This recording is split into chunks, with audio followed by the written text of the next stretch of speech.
Hey everyone. We know that change is hard for all of us. Um, a lot of change all at one time is really hard. So we know that this time where we all feel like we've kind of been like thrown into the ocean of the digital world and trying to figure it out has been really hard for many of you. Our team is completely remote, and we've been remote. We have clients all over the country. We have team members in different states. We have contractors all over the country and even in different countries. So we feel like this is an area that we can really provide value for you and help support you in figuring out how to lead your team remotely successfully, how to navigate these waters with yourself and with your team.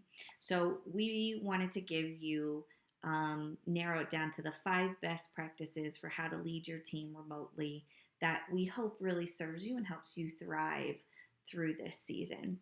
So before I dig into those 5, though, and I think many of you who know me know that normally I want to talk about foundation first. So I want to mention quickly that at the foundation of this is your team culture.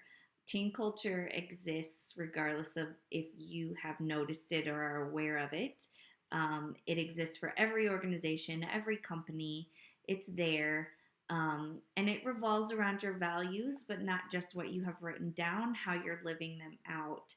And so, if you have not taken the time before to think about your culture and to make that a priority, I really want to challenge you to start there, to start and think about how to focus on making your culture a priority, because it's really important regardless of whether you're remote or you're in person.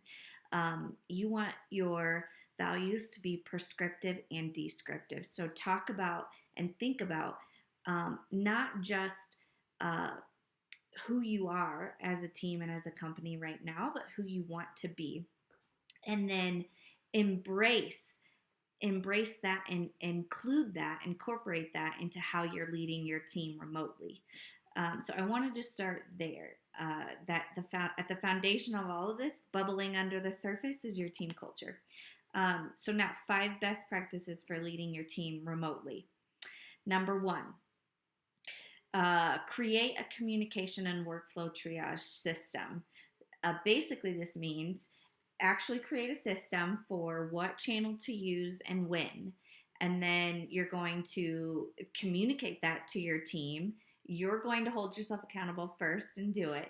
But this will help minimize some of the disruptions and distractions that you have throughout your day. So if you ever feel like you're just constantly responding to email and you're not able to get some deep work done that you need to get done, or you're not able to think about some major decisions that you need to make, then you probably need a workflow triage system to help you.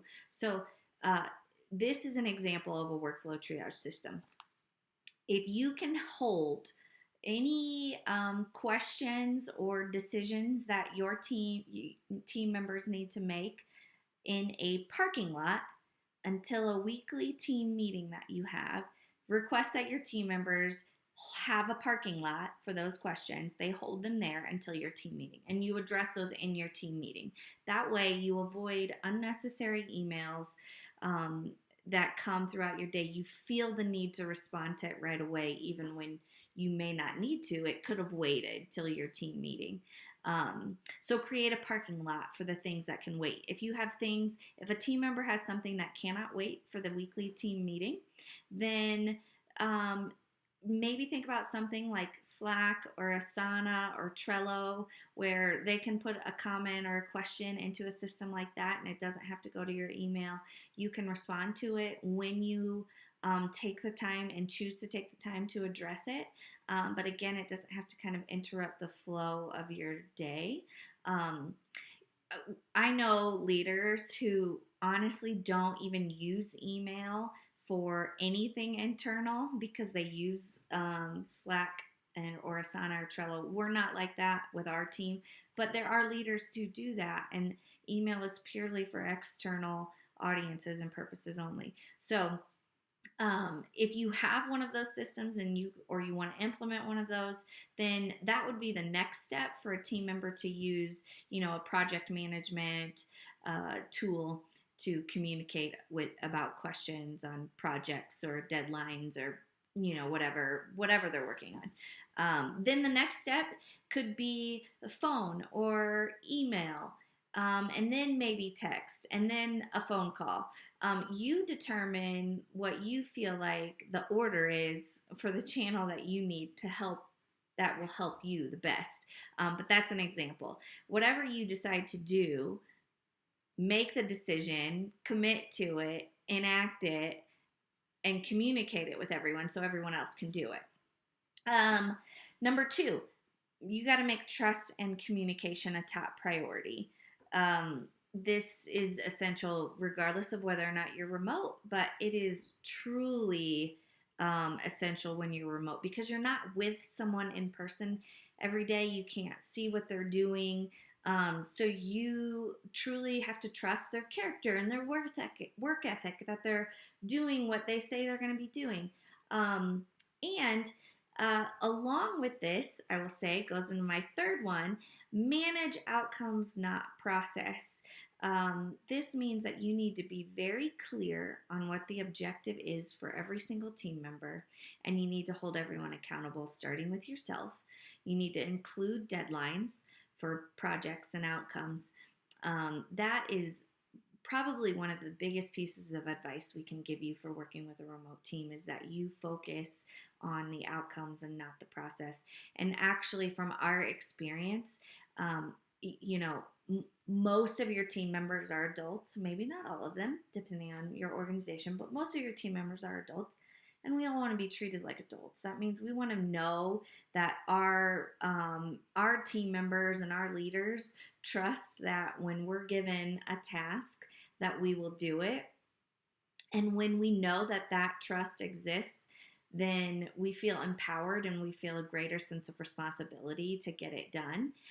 So oftentimes you see, with that kind of freedom of when you're going to get your work done, and I'm not going to manage when that happens, especially now when people have to, help homeschool their kids or be with their kids and rotate shifts with their spouse or their partner. You need to let your team members know that if you've got to wake up super early to get something done, or you need to stay up late, or you have to work in 1 hour, 2 hour shifts, that's okay. I'm not going to manage when and how you do it. I'm going to manage that it gets done, and I'm going to help keep you accountable to that and to the deadline that we set. So manage outcomes, don't manage process.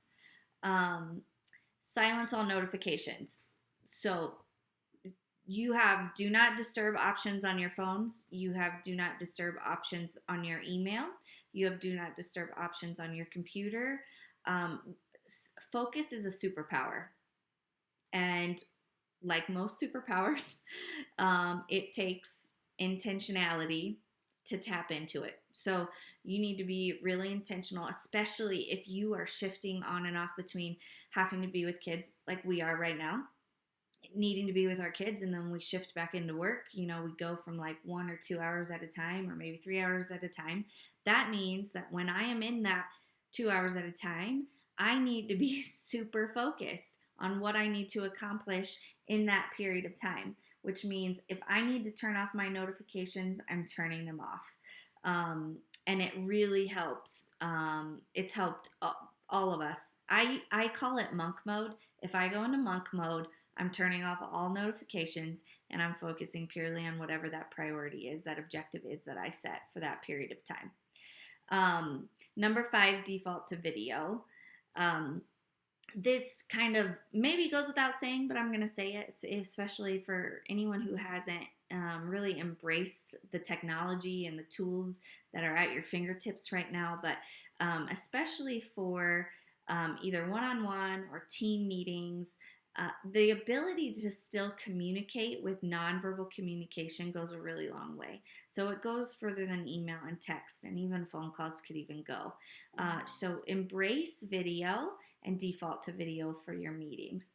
I'm throwing in a sixth one, even though I said I was only going to do 5, and that's lead yourself first. I think it's incredibly important right now to make sleep, diet, and exercise a non-negotiable. There's a direct connection between our mind and our body, and we have to make that priority. It's really easy right now to slip into the temptation of like binging on Netflix until the wee hours of the morning, and having several drinks every single night because you want to relax, and that is really important to relax, but it's also important to do things in moderation because what we do the night before impacts our productivity the day after. So it's really important to make sure you're not like binging on too much sugar, binging on too much Netflix. What those decisions do impact your ability to thrive through this and the way that you're going to land this plane at the end. So it may not seem like it would in that moment when it's happening, but if you do that night after night, it really doesn't make you productive the next day, and then you're tired. It's just a cycle that is harmful to you and your ability to lead your team. Get dressed every day. Like, I think that's something that some of us really need to hear, and honestly, like, I need to hear it as well. So when we actually like make our bed in the morning and get dressed and feel like we're ready for our day, even if we're with our kids most of the day or we're working on and off, when we are working, being dressed for that day does put us in that mindset that we are working. Additionally, when we are in virtual meetings with team members, it communicates that I care enough about this that I got ready for this day. So I care enough about you.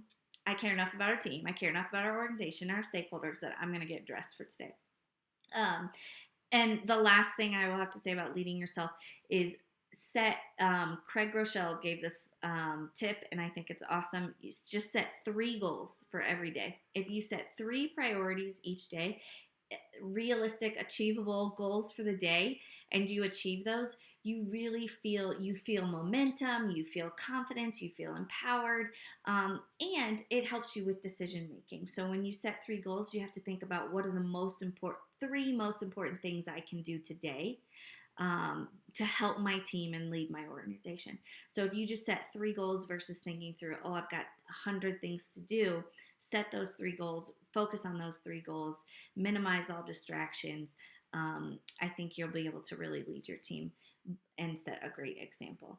So those are actually 6, not 5, best practices for leading your team remotely. And again, we know you can do it. We really believe in you. And we believe that you can be, and your whole organization can be better at the end of this. Get it done.